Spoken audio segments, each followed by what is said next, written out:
Hello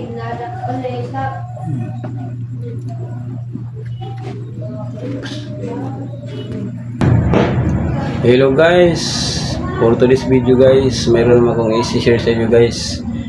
Mayroon akong discovery guys na bagong idea guys about sa aking solar guys. So sa solar ko guys, mayroon tayong ETS guys. So may discovery akong bago guys. Ito yun. Ito yung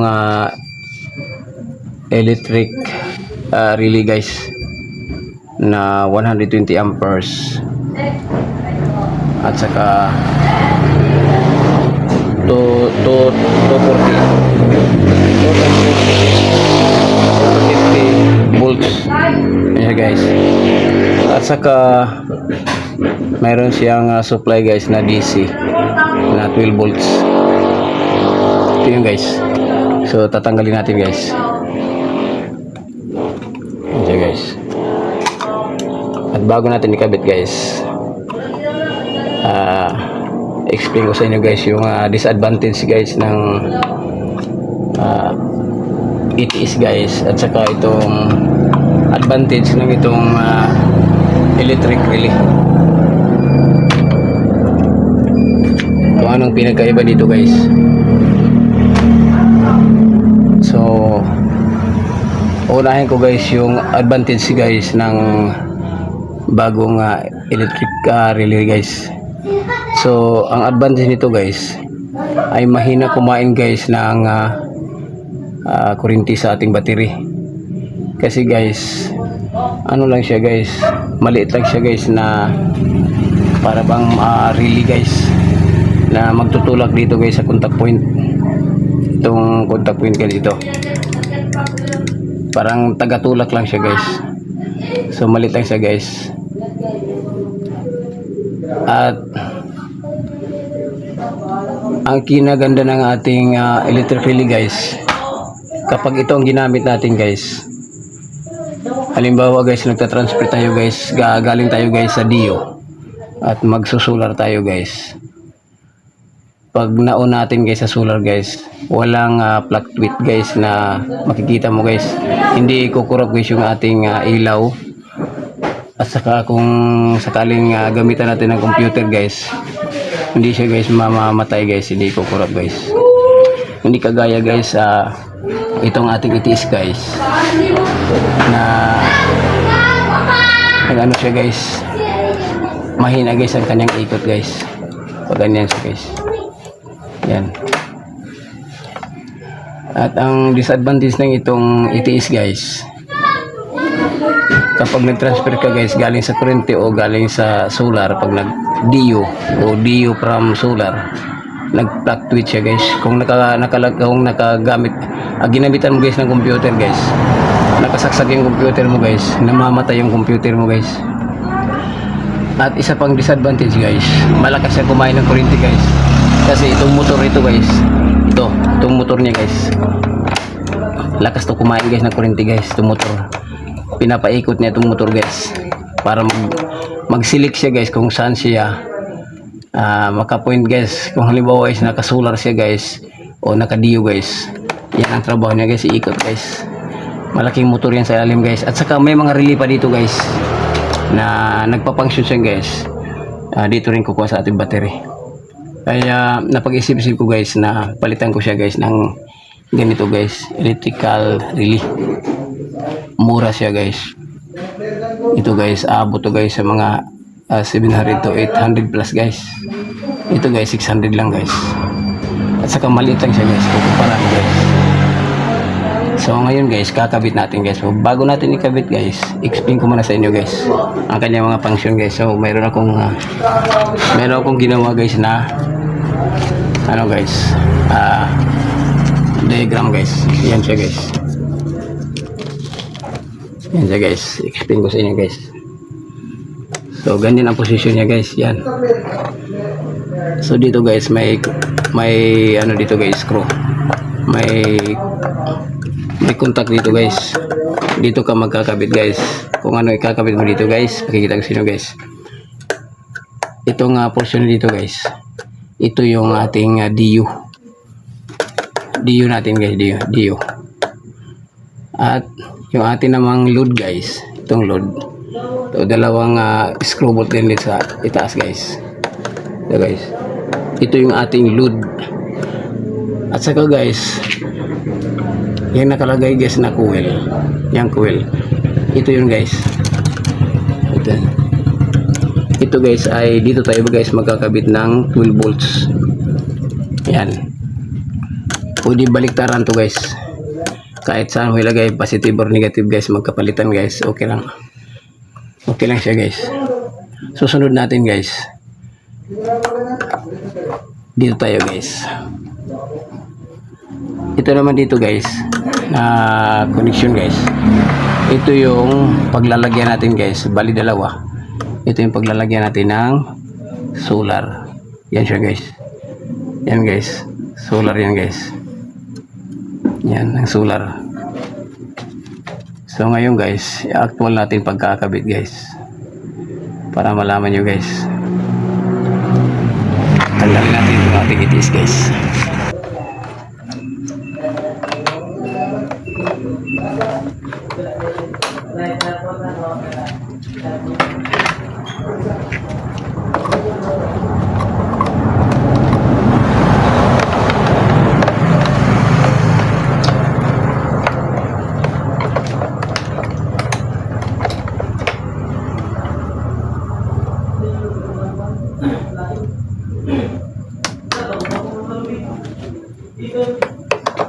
Ito yung breaker natin guys sa DU. Naka-off siya guys. Kurente na yan guys. Meron siya kurente guys. So. Ayan guys. Pag dito sa baba guys, wala guys kurente. Kasi naka-off.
So mayroon na tayong linya guys dito guys, itong sa DU. So ito yung DU natin guys. So, itong wire na ito guys galing sa DU, dito natin ilalagay. Diyan natin ikakabit. Ito siya guys, kakabit natin guys.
Gaya-gaya na sa kulera.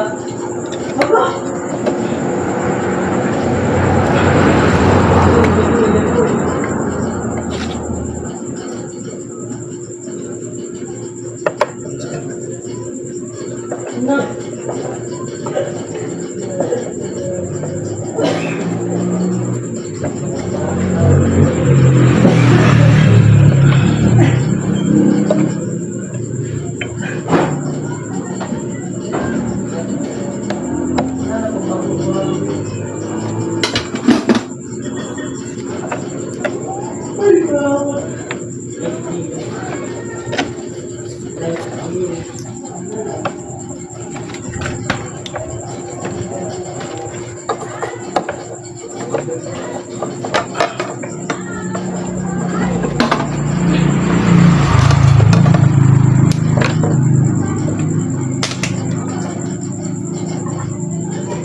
So isusunod natin guys, meron na tayo dito guys na Dio. Yan guys. So ito guys, yung Dio natin. So isusunod natin guys, yung ating load muna guys, load. Itong load natin. So ito na guys, naka-ready natin load. Kakabit natin guys.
Tignan natin guys yung ano, ulod.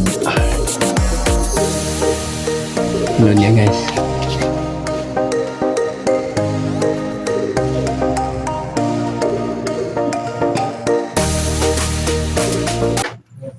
Susunod natin guys yung ano guys, yung solar. Ayan guys, solar guys dito.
So, ang susunod natin guys, ito namang supply guys. Yan guys yung coil. Supply na 12 volts. So, dito tayo guys kukuha guys ng supply guys. Bali, hindi na tayo gumamit guys ng SSR. Bali, yung tinanggal natin guys, ito guys. SSR. Ngayon guys. Bali, ito na yung ano natin guys. Ito yung supply niya guys. Galing to sa LBD natin guys. Kapag iilaw yung ating LBD, so magkakaroon to ng kuryente guys. Masusupplyan niya guys yung ating electrical relay. So, ito yung connection natin guys. Supply natin guys. Bali ito guys. Yan. Yan siya guys. Ito yun guys. Yan guys, yan. Pwede ito magkabaligtaran guys. Walang polarity guys. So, kakabitan natin guys. Nilagyan ko na siya ng ano, lag.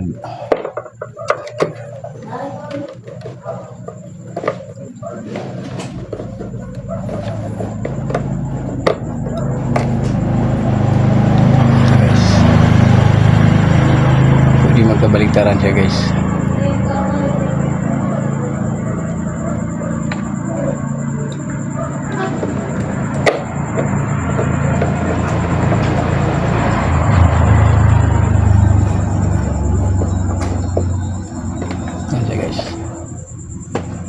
Yung isa naman guys dito.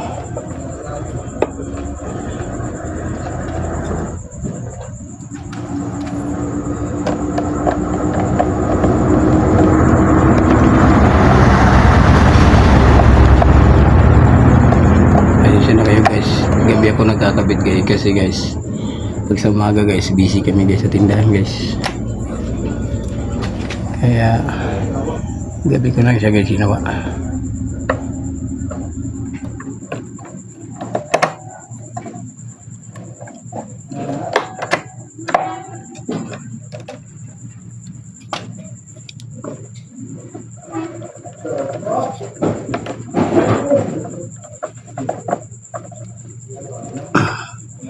Yan siya guys. Tingnan nyo guys, hindi ko pa siya guys susupplyan guys. Ipagkikita ko sa inyo guys ha. Papaganahin ko ito guys. Hindi muna itong ano guys, naka-off. Ayun guys, bali ito muna guys, papagsyonin natin guys. Tingnan nyo guys. Ayan guys, kita nyo guys. Umilaw na siya guys, di ba guys? Umilaw siya guys. Papagsyon siya guys.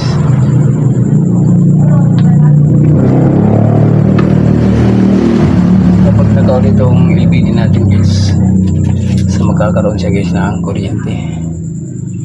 Ayan guys. Guys. Mayroon siya kuryente guys. Guys. May kuryente na siya guys.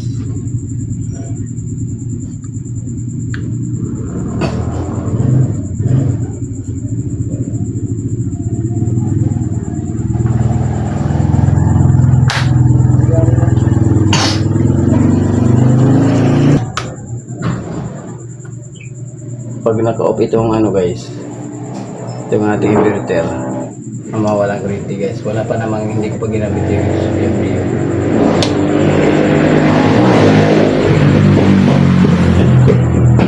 Mama guys.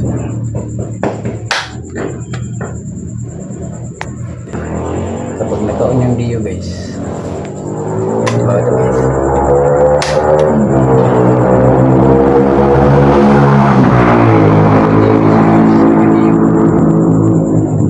Naka-Dio siya guys.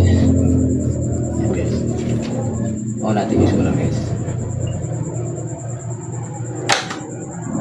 Pero hindi ko pa na-on guys. I-on muna natin ito guys. Yan guys ha. Tingnan nyo yung ilaw guys. Diba? Walang flash to it. Off natin yung solar guys. Ah, di ba? Nakasolar na siya guys, nakasolar. So, yun guys. Yung prinsip dito guys. Patayin ko yung solar box.